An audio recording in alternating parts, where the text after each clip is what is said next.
Destiny tree plantation লিমিটেডের আজকের মামলায় দুজন সাক্ষী, দুজন ব্যাংকার এসেছিলেন, তারা যেই দালিলিক সাক্ষ্য দিয়েছেন তার সাথে জনাব মোহাম্মদ রফিকুল আমিন, লেফটেন্যান্ট জেনারেল হারুনুর রশিদ, জনাব মোহাম্মদ হোসেন, ফারাদ ইবার কোনো সম্পৃক্ততা নাই। সে কারণে এই সাক্ষীদের জবানবন্দি শেষে যৌক্তিক কারণে তাদেরকে জেরা করা হয়নি।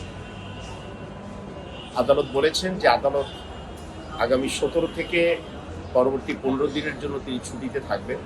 সেই জন্য মামলাটির পরবর্তী তারিখ 15ই সেপ্টেম্বর অর্থাৎ আগামী রোববার 2024 তিনি ধার্য করেছেন এবং সেই তারিখে এই মামলার তদন্তকারী কর্মকর্তা সহ অন্যান্য সাক্ষীদেরকে আদালতে আসার বিষয় তিনি লন্ডন পাবলিক প্রসিকিউটরকে নির্দেশনা দিয়েছেন।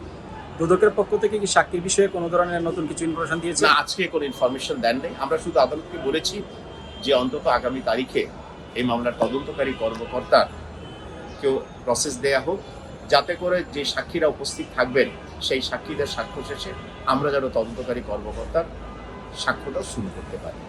আদালত আমাদের বিষয়টি ধৈর্য সহকারে শুনেছেন এবং সেই মোতাবেক আগামী 15ই সেপ্টেম্বর অবশিষ্ট সাক্ষীর জন্য ধার্য করেছেন এবং মৌখিকভাবে জানিয়েছেন যে যিনি তদন্তকারী কর্মকর্তা আছেন তাকেও আনার জন্য তিনি লন্ডন পাবলিক প্রসিকিউটরকে নির্দেশনা দিয়েছেন। আজকে আমরা দুটো দরখাস্ত দিয়েছি। একটি দরখাস্তটা হচ্ছে যে গাজীপুর জেলার অধীনে টুঙ্গি থানাধীন ডেস্টিনি মেডিকেল কলেজে একটা প্রপার্টি যা বেদখল হয়েছে, সেই বিষয়ে আমরা আদালতের নোটিশ দিয়েছি এবং আমরা বিজ্ঞ আদালতকে বলেছি যে আপনি দয়া করে গাজীপুরের যিনি পুলিশ কমিশনার আছেন তার কাছ থেকে একটা রিপোর্ট তলব করা হোক। বিজ্ঞ আদালত আমাদের প্রার্থনা মঞ্জুর করে একটা রিপোর্ট তলব করেছেন এবং অপর দরখাস্ত জনাব মোহাম্মদ রফিকুলের জামিনের আবেদন তিনি বলেছেন যেহেতু উচ্চ আদালত জামিন নামঞ্জুর করেছেন, সুতরাং এই মুহূর্তে সেটা আমার জামিন দেওয়ার বিবেচনা আমি নিতে পারলাম না।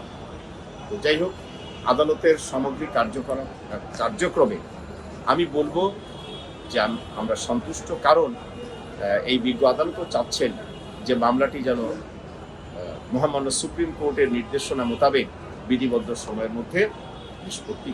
ধন্যবাদ। আজকে যে পরবর্তী পদক্ষেপ কি নেওয়া হবে, যে আজকে যে জামিনের যে বিষয়টাই করেছিলেন তাহলে কি পরবর্তীতে এটা যেহেতু আজকে এই আদালত নামঞ্জুর করেছেন, স্বাভাবিকভাবে পরবর্তী ইনস্ট্রাকশন অনুযায়ী এটা উচ্চ আদালতে জামিনের দরখাস্ত ফাইল করা যাবে। টঙ্গী জায়গার ব্যাপারে তাহলে মোটামুটি একটা রিপোর্ট আদালত তলব করেছে, সাবমিট করা হয়েছে। এই ব্যাপারে কি কোনো সিদ্ধান্ত আসছে? তাহলে না, একটা রিপোর্ট তিনি তলব করেছেন। রিপোর্ট আসার পরে পূর্ণাঙ্গ শুনানি হবে, এরপরে আদালত একটা চূড়ান্ত আদেশ দেবে। আজকে সাক্ষী সহ টোটাল কি 124 বা কত? জি 124 বা 125 সাক্ষী। আর সাক্ষী আনুমানিক কেমন নেবেন এটা এই মুহূর্তে বলা মুশকিল, তবে আমরা সবচেয়ে বেশি আশ্বস্ত হয়েছি যে তিনি বলেছেন যে আগামী তারিখে আইও সহ যেন অন্যান্য সাক্ষীদেরকে যেন হাজির করা হয়। লন্ডন পাবলিক প্রসিকিউটর আশ্বস্ত করেছেন যে আমরাও চাই অচিরেই মামলাটি নিষ্পত্তি। ধন্যবাদ। আপনাকে ধন্যবাদ।